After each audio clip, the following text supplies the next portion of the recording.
Welcome to another live episode of the Eric Crocker Show. I'm your host, former NFL and AFL defensive back, and I think I got a new nickname too, BR Crocky. All right, Bleacher Report Crocky, because I'm on there damn near every day. I'll be on there this morning as well. But we didn't come here to talk about Bleacher Report. We came here to talk about the San Francisco 49ers and their another 30-point. We got to come up with a new nickname for the Niners as well. The 30-point Niners or something, because that's all they do with Brock Purdy as quarterback. Scored 30 points. All right. Gave up 12 points to the New York Giants. 49ers win again. 3-0 to start the season. And great times. A lot of things to be excited about, whether Brock Purdy's performance. Some things I saw carry over from last game from Brock.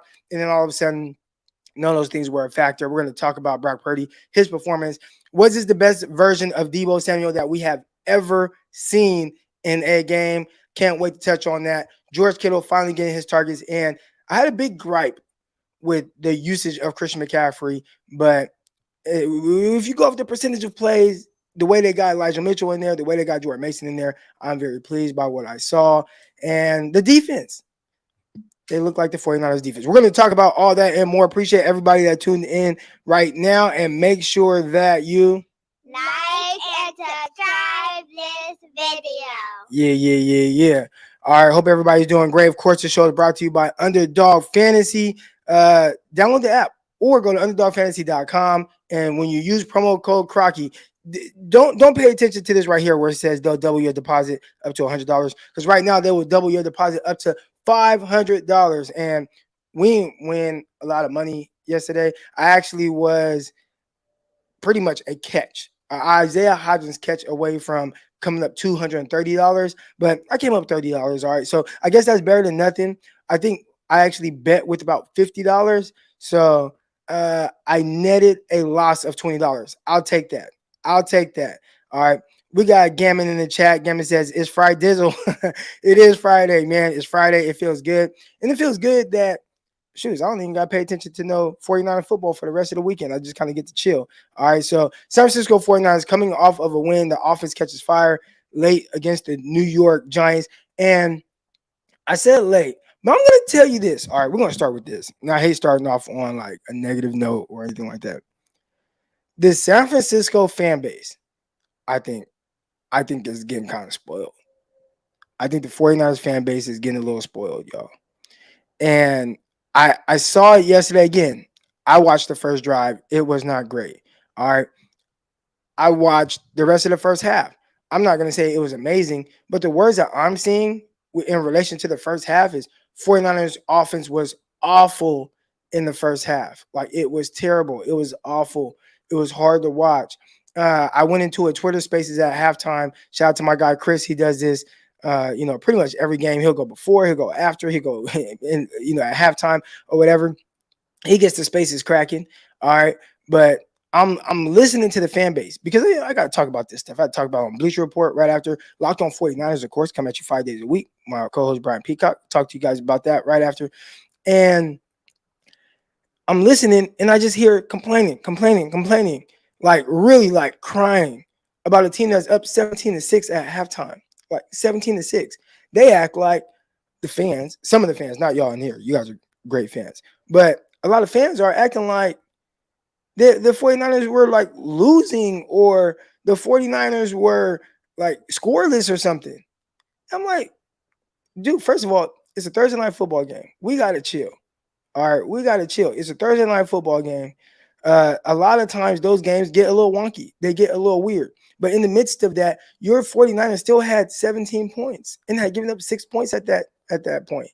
All right. So I don't think that's a poor performance by any means. And I'm looking at my Twitter right now and some of the responses, because someone was like, oh, yeah, Brock Purdy had an awful game. And I'm like, how did Brock Purdy have an awful game? Somebody was like, oh, the offense was awful in the first half. Awful? Is that the word we're using when you score 17 points? That's how I know. Like, this fan base is spoiled. I feel like everybody thinks that it's supposed to be like 100% like, on point, efficient, every single drive, and it's like, no, you're going to have moments. Did Brock Purdy come out playing his best football? No. Was he trying to throw it to the wrong color jersey? Yes. Did they turn it around and or shoot, even on that drive, still score 3 points? Could have been luck, or it could have been thanks to the defense from George Kittle and Deebo Samuel. But ultimately, like, you still scored 3 points. Like, cool. Okay, it wasn't great. It was moving a little fast. And maybe it moved a little fast for the remainder of the first half. But you scored 17 points. 17 points in the first half. That is not bad. All right. And I see that, I hear that, and it's like, we did that on a short week, short preparation. Like, everything has changed.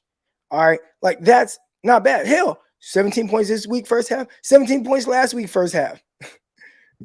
So the complaining of the fan base that just expects every single time that the 49ers step on the field is supposed to be like just this, you score every single time, like, that's very unrealistic.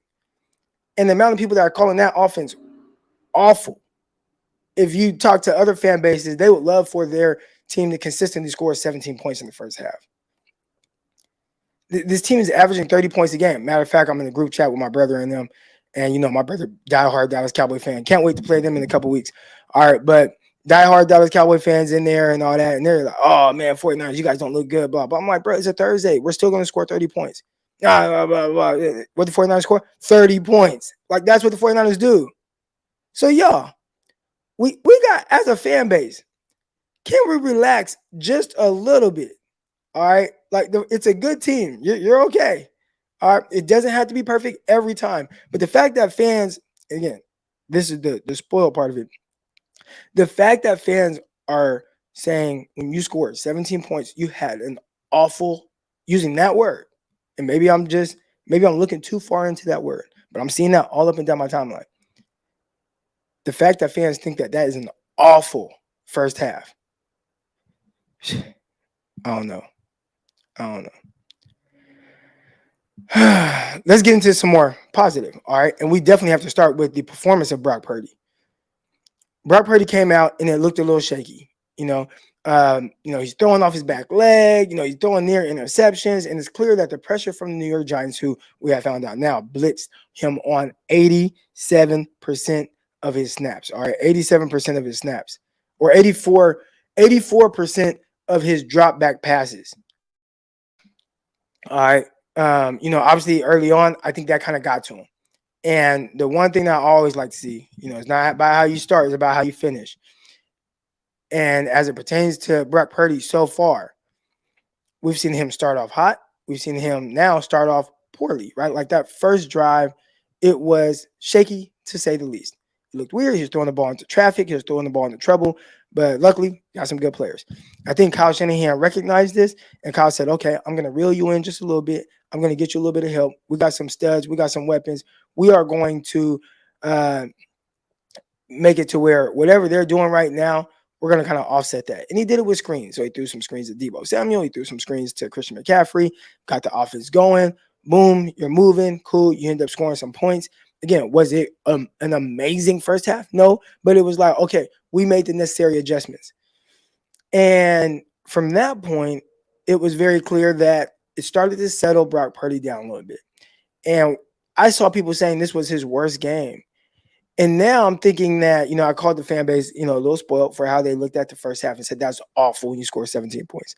But I think the expectations for Brock Purdy are just as high as the expectations for this team. And the expectations for this team are that of a quarterback that you hold, Patrick Mahomes to that standard, right? Where it's just like, and even then, I don't know how much of y'all watch other teams, Patrick Mahomes isn't perfect for entire games. Patrick Mahomes is just perfect or special in the moments that he needs to be perfect and special in. And that's what makes him special, right? And we watched him against the 49ers in the Super Bowl. It wasn't great that entire game. He threw multiple interceptions. Hell, he threw a fourth quarter interception. But when it was time for him to be great, like that's what separates the guys. Not for the first 3 quarters and you putting up some garbage stats, but then you can't seal the deal or can't seal the win. All right. So for Brock Purdy, I think he's being judged and criticized literally on every single throw, and they're holding him to this super high standard. All right. But all I saw was a guy with this. and we continue to see him checking off boxes. I understand if you're like, well, Croc, you went all in on Brock Purdy. Okay, who fucking cares? Okay, I reserve judgment on the fact that like I'm not gonna crown anybody. Everybody knows that right now. Like I don't see a guy one time and just be like, this guy's gonna be amazing. Like man, we'll see. I think he did a lot of good things, and I wanted to see some things. I've seen everything I've needed to see for Brock Purdy. I know who he is and what he is now. Is just okay. How good can he get? How more efficient can he be when he continues to see different things? It does help to have Deebo Samuel, George Kittle, Brandon Ayuk, Christian McCaffrey, Kyle Shanahan, but being able to utilize those guys and play at a high level, like he's doing that. And in games where we talk about, I think it was Michael Parsons that's like, I want to see some adversity. And maybe his adversity was still a little different because we haven't seen him lose, right? Like you got to lose. You'd assume at some point, maybe not, I don't know. But, you want to start, continue to kind of check off these boxes and just see everything that you need to see. But ultimately, as it, pertains to someone being resilient, someone, being able to fight through adversity, like we continue to see that. He dropped some dots yesterday. That layered throw over on the left side to George Kittle was a beautiful throw. That was probably my favorite throw. There were a few big time throws in this game, but that was probably my favorite throw where, again, pressure in his face, he's throwing off of his back foot, and he just layers it right over and underneath defender, but in front of the on top defender, and right into the hands of George Kittle. That was a beautiful throw. Okay. His throw to Christian McCaffrey that ultimately was dropped. That was a beautiful throw. Like that's a big time throw. Like just get pressure, all that. The touchdown to Ronnie Bell, pressure in his face, off his back, like perfect spot, perfect timing, perfect anticipation. To throw to Deebo Samuel for a touchdown, like he's showing you big time stuff. So for anybody to say that this guy has, what did they say, man? Like he wasn't good. He had his first 300-yard game. He threw 37 times in this win. I think he did terrific. And I think when you look at him throwing 37 times, it sounds like the Giants, who still, their defense was on the field a lot. I think the 49ers ran 78 offensive plays.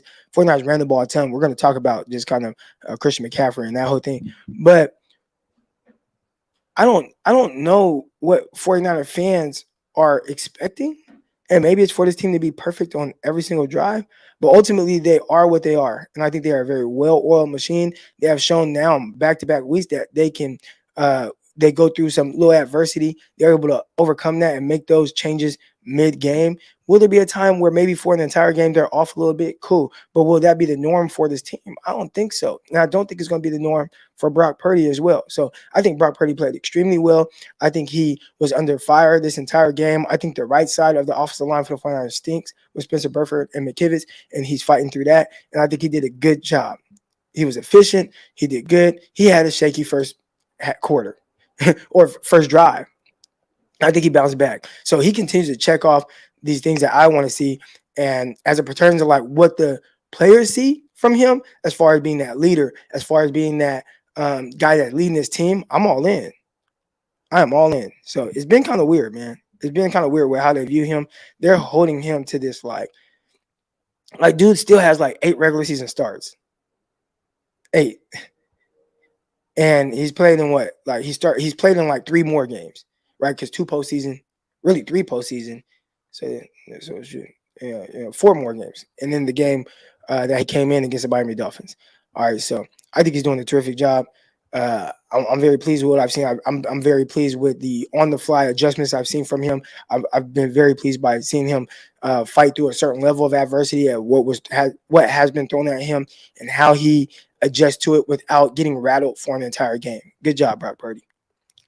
Dudes is tripping. I appreciate everybody in the chat. Hit the like button, hit the subscribe button, all that good stuff. Let's get to some of these things in the chat here. All right, we got Steve M in the chat. He says, great take, Croc. We are still filling things out. 49ers are filling things out. And again, the people are acting like it's supposed to be just 1,000%. Like, first of all, most of these teams, the first 3 or 4 games, you still kind of use it as kind of like this preseason, right? Like still kind of getting in this groove. Well, if while you're getting in this groove and you're still working on that, and you're probably one of the most efficient offenses in the league, one of the highest scoring offenses in the league, one of the best defenses in the league, and you're still getting in the groove and still figuring things out and still have wonky moments, but still show a certain level of dominance, I'll take it. I will take it. Like, come on. All right, we got Ricky Rawls in the chat. He says, what do you think is going on with these fumble snaps? You know what? That's been weird. And I'm not going to lie, Ricky. Like, that was something that I noticed in training camp. We definitely saw fumbled snaps. It felt like it was more with Trey Lance, where it was kind of like these fumble snaps, and it's like, man, who's the center? This guy's not going to make it. Jake Brendel was supposed to be a big-time center right now. He's actually been very good in pass protection, but there have been the fumble snaps. Now, I'm not going to lie. One of my underdog fantasy plays was Brock Purdy's rushing attempts. And last night, Brock Purdy had 4 rushing attempts, but probably for different reasons than you would expect. All right. I think a few of them were kneel downs. Kneel downs count as rushes. And then the fumble snap, and when you like land on it going forward, like that counts as a rush as well. So I wasn't mad at that fumble snap last night. That actually helped me win some money on underdog fantasy. Promo code Crocky. All right. But yeah, that you would like them to clean it up because you're not going to end up getting all of those, and you don't want that to be disastrous at the wrong time. So you'd hope that that's something that they stay and work on after practice and just continue to kind of get in that groove. But what's going on with it, man, I have no idea. We got Tyler in the chat. Played from behind versus the Raiders last year and against the Rams. Yeah, and, you know, when I say play from behind, like, you know, those are things going to happen. I'd say, you know, to have 2 games where you have to play from behind. At the end of the day, you've shown that you can do it. All right, you've shown that you can do it. So that's good stuff. Did you notice how much worse the offense looked with McCaffrey and BA not on the field? They look shaky. All right, let's get into it. All right, because I definitely wanted to touch on. We're gonna get to George Kittle. We're gonna get to Deebo Samuel. Why is my phone going off so much right now? This is crazy. All right, let me move this on the ground. Just throw them on the ground right there. All right, but Christian McCaffrey. Let's talk about it. I've been one that I was very loud about getting Elijah Mitchell touches. Like, hey, this is a good running back. Get him the ball. All right, you know, Jordan Mason, he's a good back. Like, get him the ball, get him touches. My biggest thing was you want to preserve McCaffrey as well as you can. I understand injuries happen. All right, I understand anybody getting hurt can get hurt on any snap. Hell, Cowboys lost Trevon Diggs for the year to a torn ACL in practice. So I understand that these injuries can happen at any time. My biggest thing is, especially in the games, if I can limit the opportunity of my guy getting hurt at a position that guys just get hurt, then I'm going to do it. All right. So if I can take the ball out of McCaffrey's hands a few times, cool. Give these carries to Elijah Mitchell. Give them to Jordan Mason. All right. Hell, they gave one to Kyle Juszczyk. Cool. Because on those 15 or 16 runs from guys not named McCaffrey and Deebo Samuel, that's 16 opportunities that your guy will not get hurt. All right. So first of all, I want to say I like that.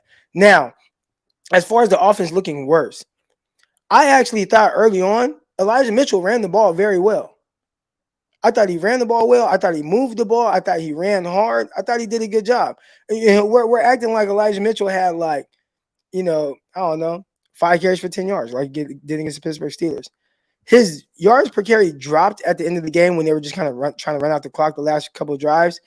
But for most of the game, he was averaging over 4 yards per carry. He had an explosive run. I don't even know if they count like an 18-yard run explosive. It was around 18, 19 yards, whatever it was. But he had a good run. It's hard to tell what is, because these things happen with Christian McCaffrey too. But when you have more opportunities, maybe you don't see it. There was a point in this game where Christian McCaffrey they threw the ball to him out the backfield. He didn't get any yards on the run. On the catch, on the screen. There was a time out the backfield where they ran the ball, Christian McCaffrey in the red zone. Like, he lost 4 yards. You know how I know about this? Because I'm playing the underdog fantasy. So I'm looking at how the numbers are going up and down. It's like, okay, I got Christian McCaffrey. I need him to get this many yards, right? So I'm paying attention to every run, all right? And he had lost like 4 yards on the run. He lost a couple yards. Like, so those same things happen to Elijah Mitchell. The only difference is Elijah Mitchell is getting far less touches, all right, or nearly half the touches that McCaffrey got in this game. Okay, so I thought for the most part, I thought Elijah Mitchell ran well. I thought he ran well. I thought he ran hard.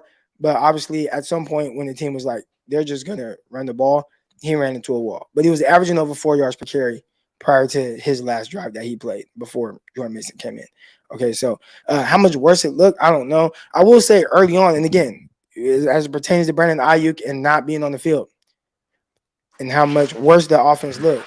We are still talking about a team that scored 30 points. All right, 30 points. So I get it. I felt it, right? I felt it when you started the game and Brandon Ayuk wasn't there, and it starts to look like, man, like these teams are kind of barreling down on Deebo Samuel. He's taking some shots, they're jumping his routes.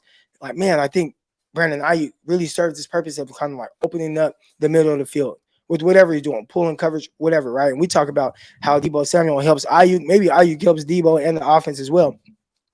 But ultimately, the team, they figured it out, and they scored 30 points. So I don't know if it was something that they just had to, like, catch on to at some point. But ultimately, like, I thought that was good. I thought they did good. I thought they rebounded very well. But ultimately, I like that they got other guys the rock and didn't have McCaffrey out there for 100% of the snaps. And they played a ton of snaps. So he still actually had the exact amount of touches that he had against the Rams. He had 23 touches against the Rams, 23 touches against the Giants last night. But the percentage of touches that he got in comparison to how many snaps the 49ers played, that's more so of what I'm looking at. And I think I said that too. I'm like, hey, if he gets 23 touches, but you're telling me Elijah Mitchell gets, 7 carries, Jordan Mason gets a few carries, like, I'm cool with that. And that's what we saw. 23 touches, but Elijah Mitchell had maybe like 12, 13 touches, I believe. And Jordan Mason had a few carries as well. All right, looking at the chat, JM617, they won't name any, they'll name coaches who are locked up in the contract. I'm not sure what's going on there. What y'all talking about in here? I see Dynamite Dave in the chat. He says, here comes the nobody's better than Kyle Shanahan or Coach Kyle.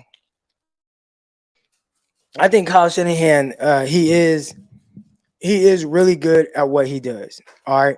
Is nobody better than him? I think there are coordinators around the league who do a really good job.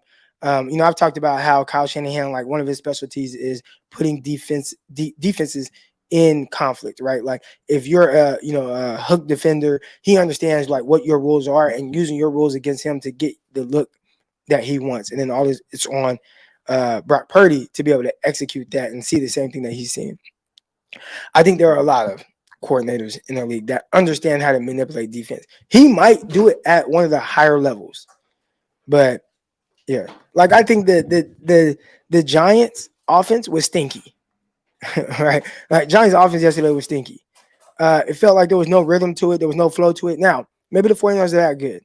And as we kind of pull up these stats, let's pull these up on my screen right now. All right, as we pull up this, my wife just threw me off. 1 second. I know. When are you leaving? All right, I'll be done around then. As we pull up these stats right here, you look at Daniel Jones and his efficiency. Completed 22 out of 23, 32 passes for 137 yards. Like, bro, average 4.3 yards per completion or per attempt. Like, that's trash. All right. Now, is it Dayball or is it 49ers defense? I think 49ers defense is really good, especially when they start to lock in. But one thing I noticed, especially when you look at these players, like Matt Breida, is that really your leading? Oh, that's the leading rusher. I was like, is that your leading receiver? All right, but even then, let's go to their leading receiver. Slayton, 3 catches, 32 yards. Paris Campbell caught 6 passes, and I don't think any of those passes traveled further than 2 yards. And this is a guy that stretched the field at Ohio State. Wandale Robinson. I mean, you have these guys that are quick and explosive, and they're averaging 4 and 5.3 yards per reception. Brightwell is a running back. He caught a ball out the backfield and picked up a nice gain a couple of times. Their offense, and again, it's tough because I look at the 49ers and what they do, but there are a lot of people that really like Dayball. And I felt like I saw, like, there was like zero as far as being innovative. I didn't see that from it at all. Now, part of that might be like, well, Croc, we are missing Saquon Barkley. I'm pretty sure that had a big hand in it, But this is too big of a hand, especially when you have a quarterback that you just paid all that money. I mean, your quarterback is making $2 million a game. $2 million, over $2 million.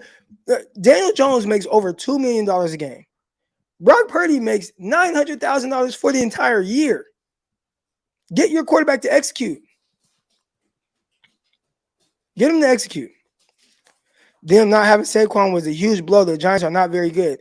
They might be fool's gold. This is a team that made the playoffs. This is a team that people thought potentially might, make a run in the NFC. Like, what they're going to look like this year. They're only going to get better. That's how I always look at it. Like, oh, teams, like, they get better. The more they can kind of build that cohesiveness, like, they get better. And we're not seeing that from them right now. Matter of fact, they're taking a step back. Now, they also played two big dogs to start the year, and maybe they're just not ready for that. Deebo gained a lot of leash because of his work at Bama and with Josh Allen. Yeah, I think so too. And it looks like Josh Allen might miss him just a little bit. Can you use Isaiah Hodgins though? And now, last night I was thinking about it. I'm like, oh, that's how Isaiah ended up on the Giants.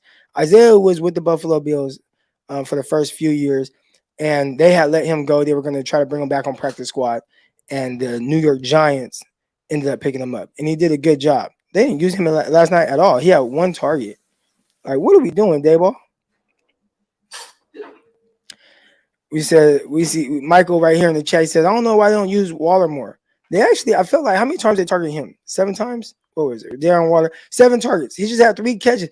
And I think that the quarterback was just off throwing to him. I thought Daniel Jones was very inaccurate throwing the ball to Darren Waller. Like, that was what it felt like to me. He had some opportunities to hit him on crosser, and he threw it like hella high and behind. And I heard one of the announcers like, oh, got to help your quarterback out. I'm like, that was a terrible throw. You got a guy moving full speed trying to run away from Isaiah Oliver this way, and the quarterback throws it kind of high and behind. And how do you throw it high to somebody that's 6'6"? Like, he has multiple steps on the defender. How are you throwing that high and behind him? There was also a target to him that won't show up on the stat sheet. So really he had 8 that he forced a pass interference down the left sideline to against Diamador Lenore. I'll tell you this, I would love to have him. Put Darren Waller in the 49ers offense, and then we're going to see if he's still washed. All right, appreciate everybody in the chat right now.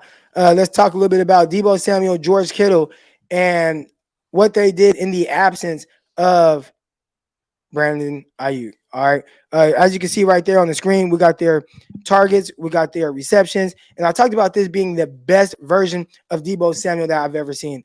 I think this was hands down the best version. All right. And this is why. I think he gave you everything in the game. Usually he'll give you some run after catch. Okay, he'll give you a tough catch here and there. But then he's missing this part of his game. Like, maybe he doesn't have like the super contested catch in the end zone and all that. All right, whatever. I thought he gave you everything. I thought it was like, hey, this is all me. This is full Deebo Samuel display. And there were times where he was getting really attacked. And there were some balls that went off of his hands. I thought they were poor throws by Brock Purdy. All right. Like, he's coming underneath and like Brock throws it, and it's like he has like one arm stretched out, barely gets a hand on it. It's like, bro, how you miss Deebo like that? It was the pressure. I understand. But overall, Deebo, man, he made a tight contested catch over the middle on a slant. I'm like, damn, how'd he come down with that? The RPO slant that he caught and him fighting through traffic, that was terrific. I mean, I don't know how many times I saw Deebo Samuel break tackles, run off, break more tackles, and continue to run before finally getting tackled. Like, I've seen him break tackles and then, fight for a few extra yards or whatever. But what I saw last night, it was like a man possessed. It was a man possessed. It was Deebo possessed. I was angry Deebo. And I don't know what the hell he's mad at, but he definitely needs to be mad like that more often, because the yards after catch from Deebo yesterday and how he got it, that was super impressive. And then I don't know if it was a sluggo, it was kind of a stutter, stab, go route. For him to track that ball in over the outside shoulder, let's go. Let's go. Toe tap, 2 feet in, damn near 3, just to be safe. I think that was the best version of Deebo Samuel I've seen. And I've seen Deebo have some big-time performances. I've seen him have some good games. But I think that was the best version of him I've seen in one game, where it's like, Deebo, we got to lean on you, big dog. Come through. And they gave him 12 targets. Give him 12 targets every game. He ain't going to get that. But I've always said, I felt like Deebo should get 8 targets a game. There should not be a game where Deebo is not getting 8 targets. There should not be a game where he doesn't get 8 targets ever. And I'd say the same for George Kittle. If George Kittle gets less than 8 targets in the game, and I don't care, okay, you got Deebo, you got Kittle, you got Ayuk, they all need 8 targets. They're all very, very good. And the more you get the ball in their hands and the more you put an emphasis on that, the better your offense is going to be. They need their touches. We see what Deebo does with touches. We see what George Kittle does with touches. Terrific run after catch. He's stiff arming guys down the field. Like, get off me, get off me, get off me. Let me pick up these extra yards right here. Right? Like they're special players. And the more you attempt to get the ball in their hands, the more they do special stuff. It's very consistent. All right, with those guys. Like, target them. I understand 49ers got Christian McCaffrey. Get him the rock too.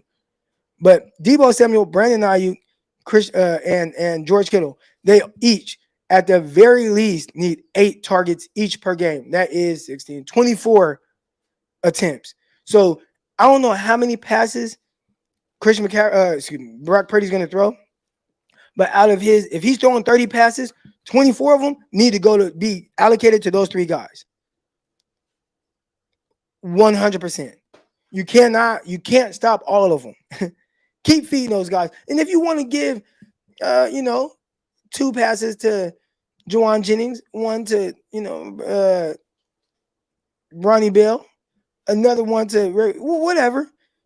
Obviously, Christian McCaffrey, give him his 3-4 attempts. But 24 of your passing attempts need to go to Deebo Samuel, Brandon Ayuk, George Kittle. Like, that was a George Kittle coming out party. And it's like, well, why doesn't George Kittle get targeted like this all the time? I tell people, and they talk about the tight ends and the best tight ends in the league. And they start talking about how, well, you look at, Travis Kelce and look what he's done every year. And I was like, I always tell my people, like, if George Kittle was used the same way Travis Kelce is, where it's clear they put an emphasis on getting Travis Kelce to rock, George Kittle would do the same thing. Like, George Kittle would be a 1,300-yard pass catcher every year if they just said, you know what, we're going to throw you the ball. What do you get right here? 9 targets, 9 times a game, 8 times a game. George Kittle would eat. No doubt about it. He's one of the best pass catching tight ends in the league. And he's just not utilized that way because they have the weapons. And I think Kyle Shanahan is like, I just want to run my scheme. These guys are good. They're good, but they need to rock. They need to rock.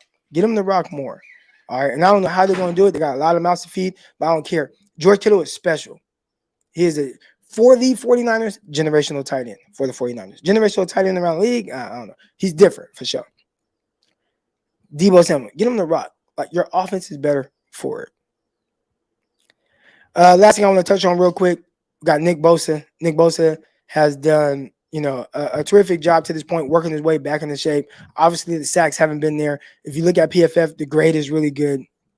And you watch him in this game, and it's like, okay, I think he's back. If he ain't back, he's real close. Matter of fact, if he ain't all the way back, he will be back by the Dallas Cowboy game. And that's when you need him most, baby. That's when you need him most. I cannot wait for the Dallas Cowboys again. I don't want to skip over the Arizona Cardinals, man, but forget all that. Fuck the Dallas Cowboys. Beat their ass. All right. It's personal when it comes to Dallas Cowboys. Again, I hear my brother, my boy Dev. We in the group chat. I see them. I follow somehow. I follow like a lot of Cowboy content creators. I don't fuck with the Cowboys. I hate the Dallas Cowboys. Beat their ass. Let's go. Niner Knicks says, I'll take 2 sacks, INT, no turnover, 18-point, Darnold, Neal, down victory any day. That's what I'm saying, man. Let's go, man. Defense balled out. Defense did their thing. The pressure was there from Bosa and crew. I thought the coverage was pretty good. I thought that Travarius Ward, that was one of the better games I've watched him play, like from start to finish. I thought he did a terrific job. Broke up some nice passes. He did a really good job on the day. But overall, man, the 49ers, they ultimately are who we think they are. And that is a really good football team. And it's still early in the season. They're still building towards, kind of building that continuity with each other. But you got some special guys on both sides of the ball. You got a special coach. You got a special quarterback. All right, so I think the 49ers are going to be just fine. And it was exciting to watch them beat up on the New York Giants. Appreciate everybody that's in the chat. Again, make sure that y'all hit the like button and subscribe. Like and subscribe this video. There we go. I'm supposed to tell my daughters to say it. All right. Thank you all for tuning in again. Underdog Fantasy. Man, we are killing it. We making money. Download the app. Use promo code Crocky and they'll double your deposit up to $500. Don't pay attention to that right there. Love and appreciate everybody that came in this morning, sat with me, chatted with me for these 35 minutes. We'll be back Monday. We'll be back Monday morning. Until then, I'm out. Peace.